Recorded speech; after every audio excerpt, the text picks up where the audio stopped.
What's up guys, it's me, Rhoku, back with some more League content, and in this video I'm going to go from champion to champion to champion and talk about whether they got stronger, weaker, or they maintained their power level after the Toplane 10 durability changes.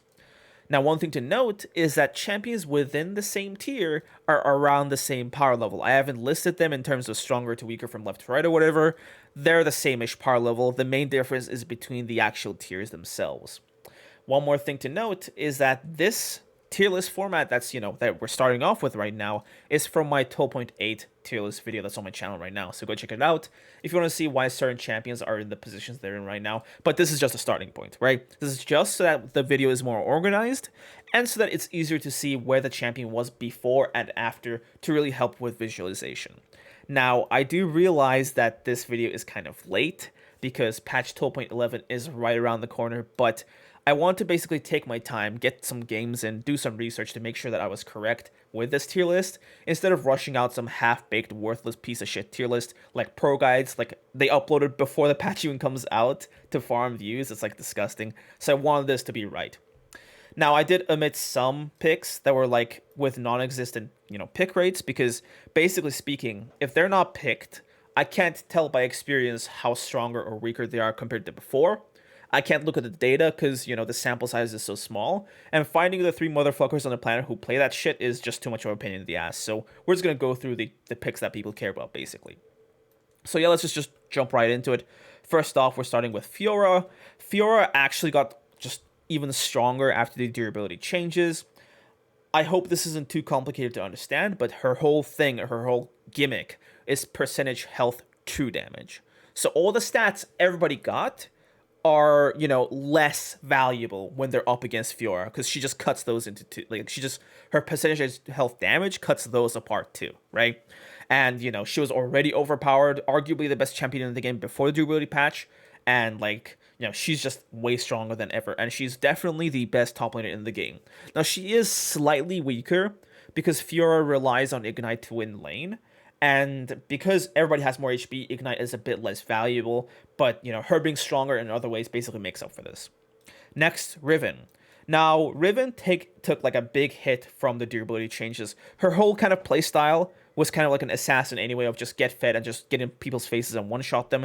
And also, Riven relied on Ignite to win lanes a lot of the time, so she took a big hit from the patches, and as predicted, she is basically down a tier. Alright, we're now in the next tier, starting off with Akshan. Akshan definitely got stronger from the patch, and he was already overpowered before, but now he's even stronger, and I'd wager that he's one of the most overpowered champions in the game right now, so he's definitely going up to S tier into overpowered. Camille, I predicted that she would get a bit stronger, but not the from her experience and the data shows that she hasn't gotten so strong to the point that she's overpowered right now, but she's definitely a very powerful pick, so she's going to remain in A+ tier for now. Darius is a huge winner of the durability changes. He is just popping off in every single elo, every single rank, and he is an amazing champion to have in your back pocket to really dumpster melee compositions when you can pick into them. So he's definitely going into the overpowered tier list, to our overpowered tier. And if you were a previous Darius player who dropped him for another champion, it's time to come back because he is very powerful right now. Irelia kinda got weaker, but I wouldn't really put her down into the strong tier just yet. I would still keep her around here because she mostly does the same stuff. But then again, she does rely on Ignite to win lanes, so I'll put her in A tier, right? They're also buffing her in patch 12.11, so there's that, but that's for another video. Jax actually has gotten quite strong due to the champion durability changes. Jax is just one of those champions where the longer the fight goes, the stronger he can just bash his head against the enemy, and the way fights played kind of just plays into his favor. So he's definitely loving the changes. He's in the S tier in my opinion. Jace. I'd say that Jace is kind of ish in the same tier, right? The lanes being him getting more stats has definitely helped him out, because Jace's whole thing is he has to stack up his tier. He has to get Eclipse, right? The item Eclipse, stack up his tier, finish it into Man Immune, and then once he gets that 2-item power spike, he is absolutely just a monster. He can one-shot squishies in teamfights, and his poke is just devastating if he can aim it right. And the game changing the way it did has basically helped them reach this point a bit quicker. So he's definitely stronger a bit. But I would say he's a bit less. I've seen Jace pop off a bit less in lane though, so I'll still keep him around the same tier of A plus powerful. Ornn is basically one of the, statistically, he is one of the biggest benefactors of these changes because he actually gets bonus stats. Like he gets bonus HP, bonus MR, and bonus armor, all of which he actually got from the durability changes. So if we're talking just stats, just raw stats, Ornn benefited the most from everybody, but not, obviously not the most, but still, right? Ornn is loving this patch. He's just cozy in here and powerful, a great pick, and he is by far the most powerful tank in the game. Shen. I didn't expect this, but Shen took quite a big cut from these changes. He's not as strong as he used to be. I think it's mostly because the whole carry top lane meta is coming back in terms of jungle got weaker, mid lane got weaker, and if you can play an overpowered top lane champion, you can absolutely just 1v9 the game, right? So the top lane meta is definitely gearing towards playing OP top lane champions and just 1v9 the game, and this is not the meta where Shen shines. Shen shines in a meta where top lane is basically just useless, and you can just TP bot lane and, make sure that the actual carries get fed. So he definitely took a big hit from the durability changes. Aatrox. Now, I expected Aatrox to do way better than he actually did, right? Because, theoretically, when the fight is longer, then that means that you get more opportunities to hit people, more opportunities to heal, which sounds good for Aatrox. But an unfortunate thing happened where, I may be wrong on this, but a lot of Aatrox's worst matchups are either top tier or they just got stronger when they were, not so high tier, right? So matchup wise, Aatrox is just getting held down by the champions who are higher, and his counters are getting stronger and stronger and stronger. So I'm pretty sure he's being held down by, his matchups basically, right? Gangplank. Gangplank is the same level of strength. He is just as annoying as he used to be. Just, get this champion out of my sight. I don't like Gangplank too much. Quite annoying to play against, but he is still in the strong tier. Pretty solid pick if you can kind of understand how to play around your barrels and zone people from CS if you have the right matchup. Garen. Garen is just basically sticking around A tier for me now as well. Same level of strength. I'd say he's gotten a bit weaker in higher rank, but this tier is supposed to cover everybody, so I'll keep it in a strong tier. Gragas. I'd say that Gragas is also in the same-ish tier, right? His whole shtick is just out-trading everybody and just beating everybody up. The thing is, one of Gragas' worst matchups, Olaf, just, is now one of the strongest top laners in the game, so it's Olaf being super strong right now has basically, messed up a lot of champions because he just straight up just counters them. So because of his existence, some of these champions are just going to be straight up weaker. Gwen. Gwen is actually really strong because of these changes. I'll put her in the A+ tier. In high ranks, Gwen is just so much better. The stats are really good on her because Gwen has her W, which is an insane, sort of steroid of armor and magic resist. And more stats just means that, basically, when you have health, it's okay, but you have armor and MR with it, that health is worth even more. So Gwen can take the stats she was given and make them worth a lot more than they were just, plain giving it to her, right? And also, she wasn't really hit by the composition nerfs that much when they nerfed her with healing. She's just the same level of power. And I'd say that, with the games, with the fights dragging out longer, Gwen can kind of just get more of an opportunity to pop off. Because Gwen's thing in team fights is to just, fight, and then just get a full stack Q off, or get a, one of the later portions of her ult out where it's 6 or 7 kneels at a time. If she gets one of those out, she gets a lot of healing, and she gets back into the fight. So, longer fights basically stops her from getting CC'd and blown up, and lets her basically drain tank way more with her abilities. So she's definitely going up a tier. Pantheon, I'd say, is staying around the same-ish tier, same-ish level of power. If anything, a bit weaker, but I hesitate to put him any lower than this. Quinn, I'd say Quinn definitely liked the patch a tiny bit, but I wouldn't put her any higher. Renekton, I kind of struggle with this, right? I'm a big Renekton fan, but I just don't,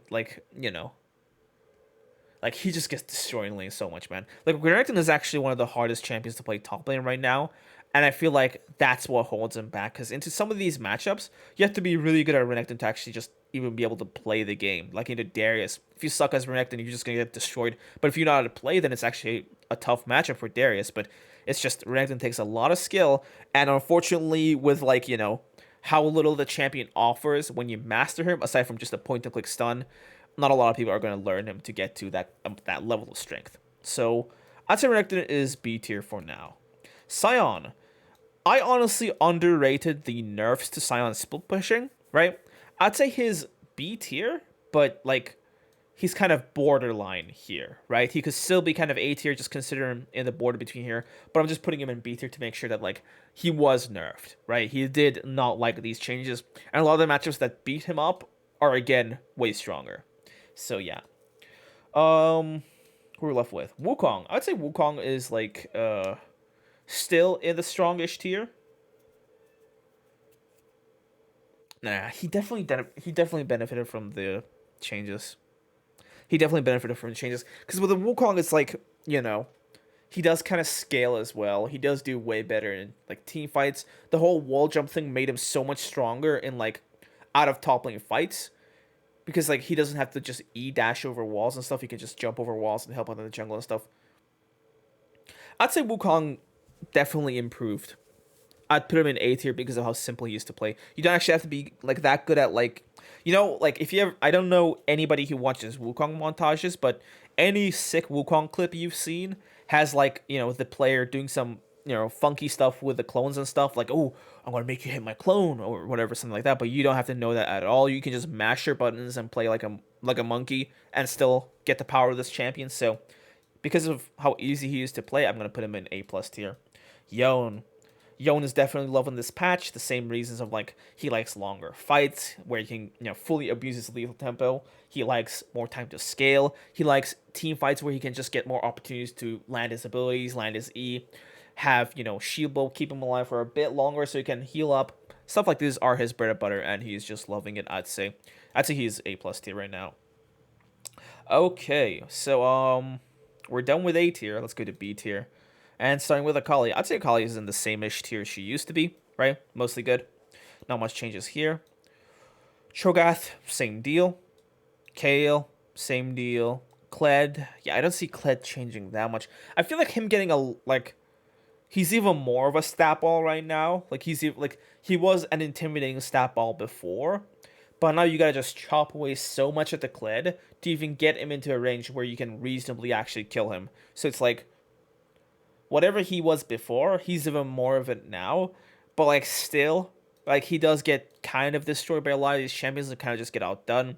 So unless he's picked into a matchup where he just wins, he's not gonna do too much. Mordekaiser. Mordekaiser has been actually loving this new patch, right? With all the buffs combined, already shooting him like up in terms of his trajectory, these new changes have actually, you know, helped Mordekaiser quite a bit. He likes longer fights too.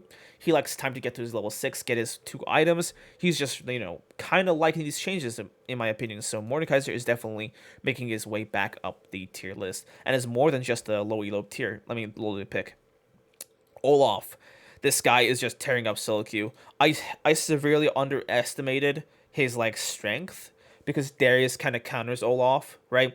I know that in low elo, players have proclivity to just bash rocks against each other and then just see who wins the fight, and then Olaf beats Darius, but like any Darius player who uses their abilities properly just completely destroys Olaf. So my view of this champion was quite skewed, but taking a step back and just seeing his stats, seeing how well he does in other champions, Olaf is definitely one of the strongest champions in the game right now. And the best part about Olaf is that he's really, really easy to play, right? Like, the only skillful part about his kit is just landing Qs, right? That's it. Just landing Qs. And with you taking Ghost and Ignite, it should not be any problem to even get ahead in lane. So Olaf is definitely a great pickup if you're looking for some champion to really pick against some of these more like, because like Olaf gets like a lot of great matchups, right? Some of the champions that rely on stunning you, like, you know, your Aurelias and stuff, or like, you know, your Kragases and stuff, they get absolutely eaten up by Olaf. So Olaf is just an amazing pick, I'd say, right now. Rengar, I'd say Rengar is a bit stronger, but I hesitate to put him in A tier. So, but he's definitely stronger because of the patch. Rumble. Same case for Rumble. He's definitely stronger. You can definitely feel it, but I wouldn't put him in A tier. Sett. I don't know about Sett, honestly.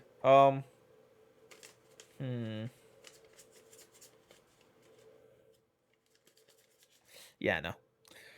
Like, I'm trying to like search my brain, but like on paper it makes sense that Sett benefits from these patches, but it's the whole thing of like messed up by matchups, Wukong destroys him and stuff like that.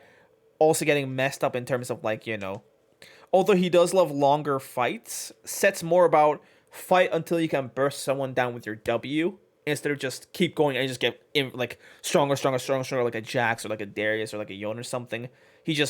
He fights until he bursts the opponent down. That's what he does. So it's like I would say that like although he did benefit from the stats coming to him, he didn't get that much stronger. So Sett is still in the gutter in terms of his strength, right? Aside from just 1v1 meat fest fights where you're just like turning your brain off and just fighting people in top lane, I wouldn't really recommend it too much if you want a solid champion that's versatile, because he does get counterpicked and destroyed, and there are some team comps that completely just ruin him. Trundle. I'd say Trundle is in a pretty good spot right now in terms of his strength. The durability patch hasn't really changed his role in the game that much. He's still a monster level 1. He still does the same thing in side lanes, so he does the same thing, right? I'd almost put him in A tier, but for now I'll just keep him down in B tier. Tryndamere. Oh, this is one of the most tragic cases of just a champion getting left in the gutter. Now Tryndamere was quite overpowered, so I guess he kind of deserves it. But this guy got messed up, man. Tryndamere is, I'd say, one of the worst top laners in the game right now, just straight up. I tried to play him, man, into a matchup that he just straight counters, and it's just not enough. He's just so bad right now, and I wouldn't recommend anybody to play him anymore. Now, to be fair, because of how overpowered he was, every single Tryndamere player was just playing him just for the LP, right? But the time for free LP is gone. The free LP train has left the station, right? So Tryndamere is down in the gutter. Now, I'd say that urgot and Yorick are in, they haven't changed that much, right? They're in the same-ish area, so I'll keep them in B tier still. Cassio's the same as well. Kennen's the same as well. Vayne is actually just loving these changes. All ADCs are loving the changes. Not all ADCs, but a few of them. And Vayne is one of them, right? Like Kog'Maw and stuff. And Vayne is one of those champions that absolutely loves these changes. So she is gone from a counter pick to actually a solid champion that can mess up a lot of these characters. So Vayne has unfortunately gone from just a counter pick to a really good counter pick. I just had to make sure that that change in strength level was more visible. Volibear. Man, Volibear just sucks right now. I'm just going to be honest. Volibear sucks. He is not that good at anything. I feel like he's very versatile, right? He can engage. He can get a lot of damage done. He can dive. He can do all these stuff. But he's not really good at anything, right? He's not that, like... It's like a jack of all trades thing. But instead of a jack of all trades, it's more of a master of none. He's just, unless you counterpick someone and then just completely destroy them, you're not going to get much done. And even if you do win lane, you can't like solo carry or do that much things alone as a Volibear, right? It's like, it's just not that good, at least in top lane, man. I've seen some people pop off in the jungle at least, but that's the jungle. Top lane, this guy is not long for this world, let's say. Malphite, same location. Mundo, same location. Gnar, the same. Graves, the same. Supports, I'd say, are basically the same, right? I wouldn't really change their locations too much. Illaoi. In terms of her strength, I feel like she got, like, a bit weaker, right? Theoretically, she got a weaker, but, like, I've seen her picked a bit more often, so I'm not sure what that's all about, because she does feel weaker, right? She does feel easier to just completely destroy, and I feel like I've run into more situations where she ults, and, like, we kind of burst her down quickly, but, like, this is not an easy one to tell. Because on the other hand, I've seen the opposite happen too, right? It all depends on how fed the ADC is, I guess. So if she's up against right now one of these overpowered backline champions like Kog'Maw, she's just like, cat food. But like if she's up against a team without that much DPS, she's just gonna absolutely roll, like just steamroll everyone. Like if she can get her ultimate going and just get her W tentacles going, she's absolutely unkillable. But she still does get like completely one shot in seconds by solid backline damage if she's like, up against that, right? She gets killed before she can even get her W tentacles to like spam and just kill everyone. Nasus, I'd say Nasus is in the same-ish spot, right? Not much difference. Singed, honestly, Singed is doing quite well, right? I'd put him in B tier. He's doing quite well in my opinion. Tahm Kench, I don't really see this champion all that much, but from watching Watley's streams and stuff, it's like this champion is not doing too well. He absolutely just sucks. And I'd wager that like it's up to him or like Trend as to who the worst top laner is in the game right now. Like these champions just absolutely suck, right? Yasuo, I wouldn't say he changed his position one bit. He's just as bad as he used to be. This guy's not a top laner. I don't even know why I included him. Just get out of here. Okay, this was a quick tier list video, but that was kind of the intention. Just quickly go through how champions were impacted. I'm gonna go and make like a full in-depth kind of tier list video like once the new patch hits. As for like another video that's coming up to the channel, I'm going to make a Darius matchup tier list that's updated because the durability patch has kind of changed how you interact with some of these champions, so keep a lookout for that.